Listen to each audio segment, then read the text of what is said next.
Hi, I'm Father Jim Martin, author of the new book, Jesus, a Pilgrimage.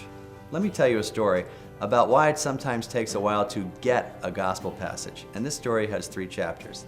The first chapter is I'm a Jesuit novice going through our novitiate library, and I read this book that says that there's a place in Israel called the Bay of Parables, where people think that Jesus actually preached the parables. And it said that there was this kind of natural amphitheater where the acoustics of the place made it easy for people to gather and listen to Jesus. So that really struck me, that people would know exactly where a gospel story happened.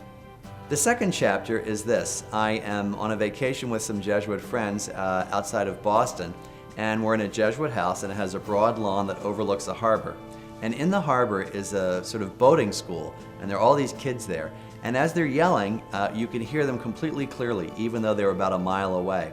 And I said to one of the Jesuits, isn't that amazing that we can hear these kids even though they're so far away? It sounds like they're right next to us. And he said, well, no, not really. He said, because sound travels very easily over water. He said, remember all those stories where Jesus is preaching from a boat?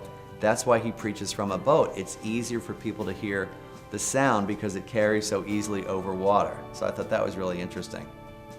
Third chapter, I'm in the Holy Land, and I ask around about this so-called Bay of Parables, and no one seems to know where it is, and it sounded like almost this mythical thing that I had made up. But we get to the Sea of Galilee, and we meet this Benedictine monk at this Benedictine monastery, and we ask him about the Bay of Parables, and he says, oh yeah, the Bay of Parables, it's about a half mile away.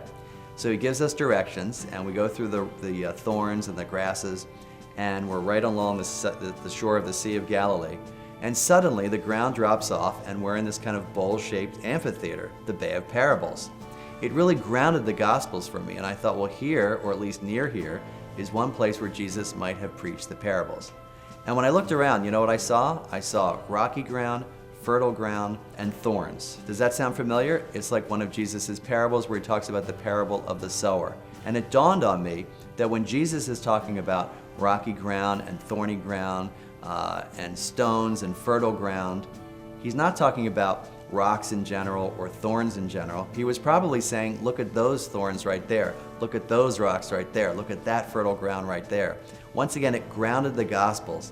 And it reminded me that sometimes these gospel stories that we don't understand or seem a little odd to us turn out to have a very sensible explanation once we think about it more clearly, once we understand the historical context in which Jesus was working, and even once we visit the Holy Land. I'll talk about this story and a lot of other stories in my new book, Jesus, a Pilgrimage. I hope you enjoy it. This is Father Jim Martin. God bless you.